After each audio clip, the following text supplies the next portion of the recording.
سمعت قبل كده عن حكاية حصان طروادة؟ الحكاية اللي بدأت بحصان خشب هدية شكلها بريء وانتهت بمسح حضارة كاملة. نفس المنطق بيتكرر مع الإنفلونزا الإسبانية بعدها بآلاف السنين. دور برد بسيط بينتهي بأكتر من 50 مليون حالة وفاة.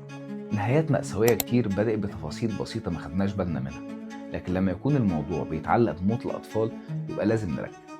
لو طفل واحد مات فده خبر محزن، لكن لو اللي جنبه كمان مات تبقى كارثة. تعال أفهمك الحكاية. أنا حازم، قريت وده الفيديو رقم 4 من سلسلة فيديوهات بنحلل فيها حلقات دكتور هاوس من منظور طبي وواقعي. طفلة عندها 42 ساعة، يعني ما كملتش يومين من ولادتها.